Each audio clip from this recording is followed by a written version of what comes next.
Hello friends, welcome to our premium institute channel.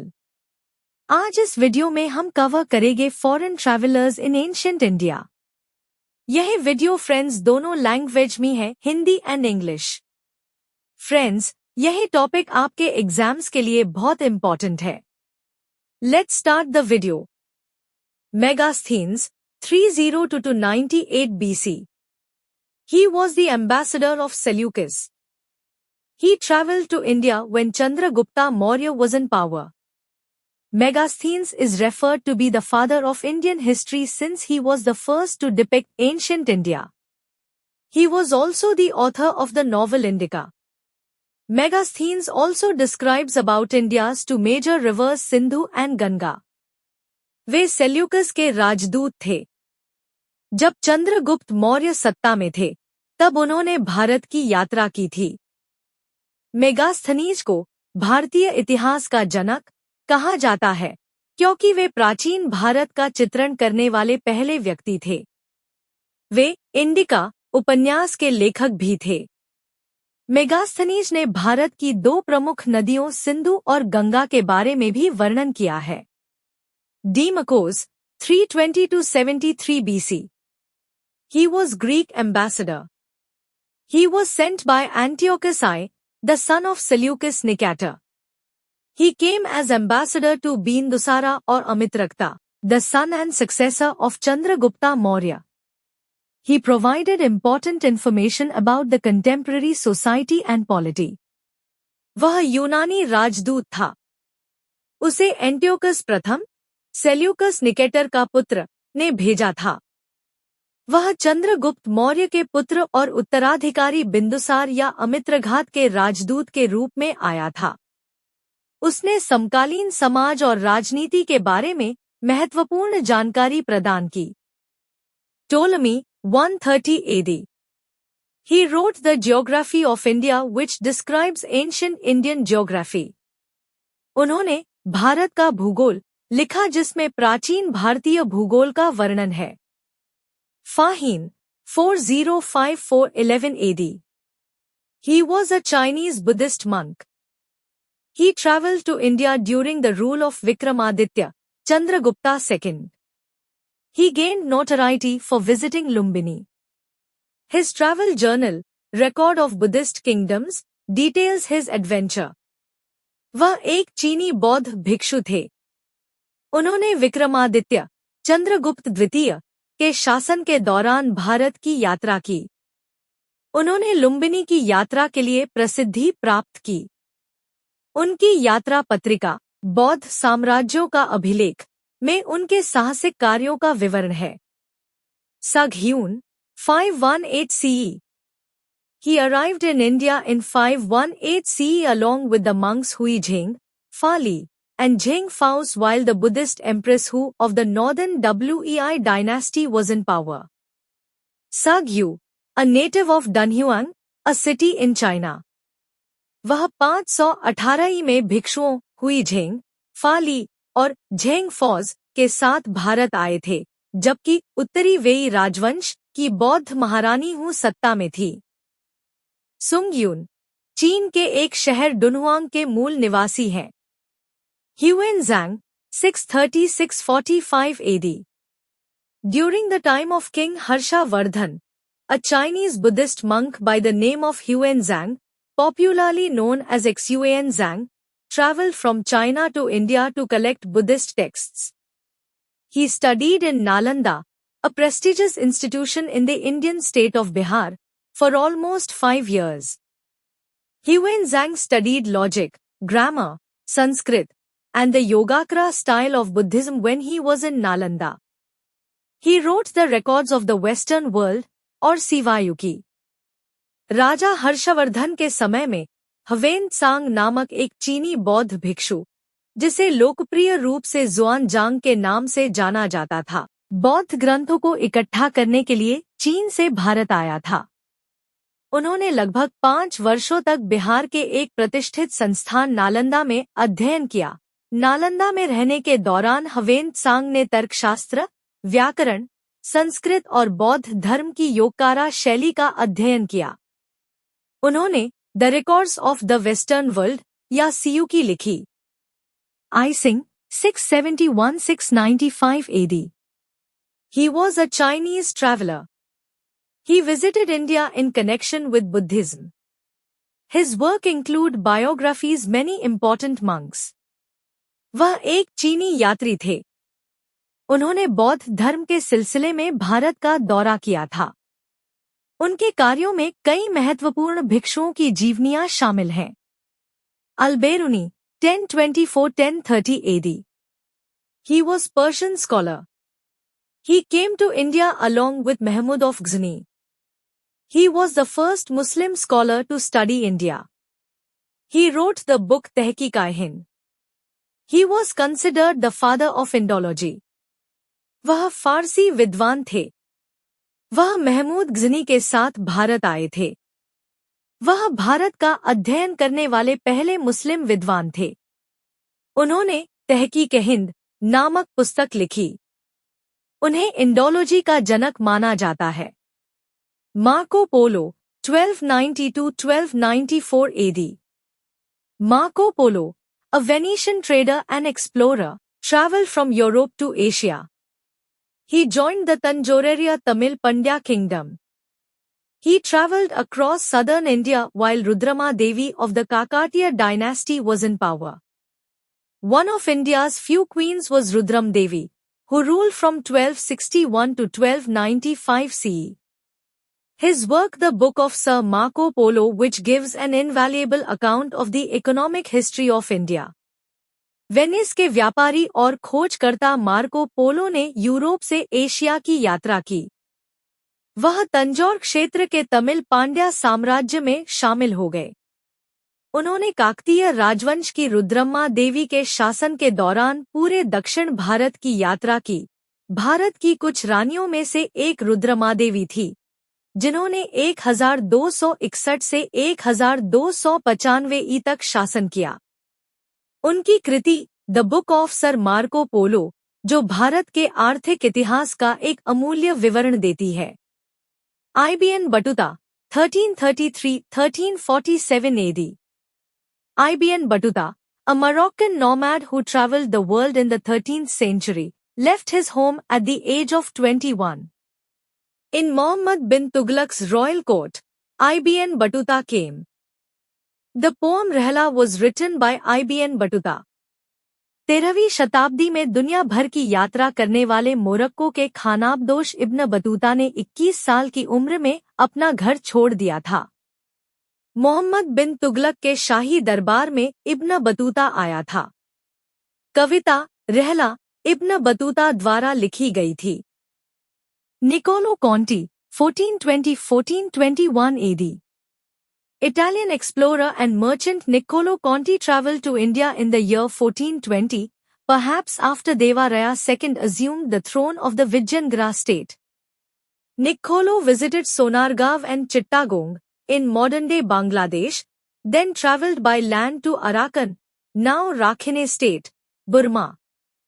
इतालवी खोजकर्ता और व्यापारी निकोलो कोंटी ने वर्ष 1420 में भारत की यात्रा की, शायद देव राय द्वितीय के विजयनगर राज्य की गद्दी संभालने के बाद। निकोलो ने सोनारगांव और चटगांव, आधुनिक बांग्लादेश में, का दौरा किया, फिर भूमि मार्ग से अराकान, अब रखाइन राज्य, बर्मा, की यात्रा की। A fantasy Russian Nikitin, 1440-1443 AD. A Russian businessman named Nikitin spent more than 2 years in India, traveling to various locations, getting to know the people there, and methodically documenting everything he saw. The merchant's notes were assembled into a document called a journey, which is more akin to a trip journal. This literature accurately reflected the nature and political structure of India, as well as its traditions, way of life, and customs. Nikitin नामक एक रूसी व्यापारी ने भारत में 2 साल से ज्यादा समय बिताया, विभिन्न स्थानों की यात्रा की, वहां के लोगों को जाना और जो कुछ भी देखा, उसका व्यवस्थित तरीके से दस्तावेजीकरण किया। व्यापारी के नोट्स को जर्नी नामक एक दस्तावेज में संकलित किया गया। जो एक यात्रा पत्रिका की तरह है। यह साहित्य भारत की प्रकृति और राजनीतिक संरचना के साथ साथ इसकी परंपराओं, जीवन शैली और रीति रिवाजों को सटीक रूप से दर्शाता है। Abdur Razzaq 1443 AD 1444 AD An Islamic scholar and philosopher named Abdur Razzaq paid a visit to India while Dev Raya II, the most illustrious ruler of the Sangam dynasty, was in power. His book entitled Matla Sadain W.A. Majmaul Bahrain described the life and events in Calicut under the Zamorin and also of the ancient city of Vijayanagara at Hampi. Sangma वंश के सबसे शानदार शासक देव राय द्वितीय के सत्ता में रहने के दौरान अब्दुर रज्जाक नामक एक इस्लामी विद्वान और दार्शनिक ने भारत का दौरा किया। उनकी पुस्तक मतलाउ सदैन व मजमाउल बहरीन में ज़मोरिन के अधीन कालीकट में जीवन और घटनाओं तथा हम्पी में विजयनगर के प्राचीन शहर का वर्णन किया गया है। Domingo Paes 1520-1522 AD Domingo had visited the Vijayanagar Empire around 1520 during the rule of King Krishna Devaraya. He had extensively recorded his views on Vijayanagar state in Chronicle of the Vijayanagar Kings, Chronica dos Reis de Bisnaga. He was particularly impressed by the advanced irrigation technology of that time. Domingo ने राजा कृष्ण देव राय के शासनकाल के दौरान 1520 के आसपास विजयनगर साम्राज्य का दौरा किया था। उन्होंने chronicle of the Vijayanagar kings, क्रोनिका डॉस रीस डी बिस्नागा में विजयनगर राज्य पर अपने विचार विस्तार से दर्ज किए थे। वह उस समय की उन्नत सिंचाई तकनीक से विशेष रूप से प्रभावित थे। फर्नाओ nuns 1535-1537 AD. A Portuguese horse dealer named Fernão Nunes wrote his account of India sometime between 1535 and 1537. He was at Vijayanagara's capital under the rule of Achyutraya, and he might have been present for Krishnadevaraya's earlier battles. This visitor was very interested in the history of Vijayanagara, particularly the building of the city, the subsequent rule of 3 dynasties, and the battles they fought against the Deccan Sultans and Oraisan Rayas. Fernao Nuniz नाम के एक पुर्तगाली घोड़ा व्यापारी ने 1535 और 1537 के बीच किसी समय भारत के बारे में अपना विवरण लिखा था। वह अच्युतराय के शासन के तहत विजयनगर की राजधानी में था और वह कृष्णदेवराय की पिछली लड़ाइयों में उपस्थित रहा होगा। इस आगंतुक को विजयनगर के इतिहास में बहुत रुचि थी, विशेष रूप से शहर के निर्माण, 3 राजवंशों के बाद के शासन और दक्कन के सुल्तानों और उड़ीसा के रायों के खिलाफ उनके द्वारा लड़ी गई लड़ाइयों में। William Hawkins 1608-1611 AD, a representative of King James I of England. He arrived in India during the rule of the great Mughal Emperor Jahangir along with William Finch. Britain's King James I had sent Hawkins as ambassador to the Mughal palace of Emperor Jahangir. Captain William Hawkins led the first expedition of the English East India Company to India in 1609. He did not succeed in getting Jahangir's permission to start a factory. England के राजा James प्रथम का प्रतिनिधि महान मुगल सम्राट जहांगीर के शासन के दौरान विलियम फिंच के साथ भारत पहुंचे। ब्रिटेन के राजा जेम्स प्रथम ने सम्राट जहांगीर के मुगल महल में राजदूत के रूप में हॉकिंस को भेजा था। कैप्टन विलियम हॉकिंस ने 1609 में भारत में अंग्रेजी ईस्ट इंडिया कंपनी के पहले अभियान का नेतृत्व किया। वे जहांगीर से कारखाना शुरू करने की अनुमति प्राप्त करने में सफल नहीं हुए। Thomas Roe 1615 AD 1619 AD. Englishman Sir Thomas Roe served as a diplomat. He visited India in 1615 during Jahangir's rule.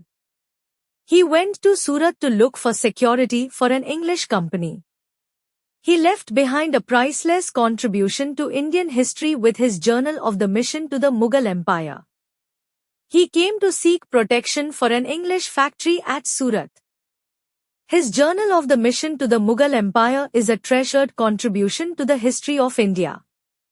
अंग्रेज सर थॉमस रो ने एक राजनयिक के रूप में काम किया। उन्होंने 1615 में जहांगीर के शासन के दौरान भारत का दौरा किया। वे एक अंग्रेजी कंपनी के लिए सुरक्षा की तलाश में सूरत गए थे। उन्होंने अपने journal of the mission to the Mughal empire के साथ भारतीय इतिहास में एक अमूल्य योगदान दिया। वे सूरत में एक अंग्रेजी कारखाने के लिए सुरक्षा की तलाश में आए थे। उनका journal of the mission to the Mughal empire Bharat के इतिहास में एक बहुमूल्य योगदान है। Jean Baptiste Tavernier 1638 AD 1663 AD. He was French traveller who visited India 6 times during the reign of Shah Jahan and Aurangzeb. वह फ्रांसीसी यात्री थे जिन्होंने शाहजहां और औरंगजेब के शासनकाल के दौरान 6 बार भारत का दौरा किया था। François Barnia 1656 AD 1668 AD. He was a French traveller and doctor. He spent the years 1656 to 1668 AD in India. In the course of rule of Shah Jahan, he visited India. He served Prince Dara Shikoh as a doctor before joining Aurangzeb's court. The rules of Aurangzeb and Dara Shikoh are mostly discussed in the book. Travels in the Mughal Empire was written by Francois Bernier. वह एक फ्रांसीसी यात्री और doctor थे। उन्होंने 1656 से 1668 तक भारत में बिताए। शाहजहां के शासन के दौरान उन्होंने भारत का दौरा किया। औरंगजेब के दरबार में शामिल होने से पहले उन्होंने राजकुमार दारा शिकोह के लिए एक डॉक्टर के रूप में काम किया। इस पुस्तक में औरंगजेब और दारा शिकोह के शासन के बारे में ज्यादा चर्चा की गई है। Travels in the Mughal empire Francois Bernier द्वारा लिखी गई थी। फ्रेंड्स, अगर आपको हमारी वीडियो पसंद आए तो हमारी वीडियो को लाइक, कमेंट, शेयर करो एंड हमारे प्रीमियम इंस्टीट्यूट के चैनल को सब्सक्राइब करो। Thanks for watching.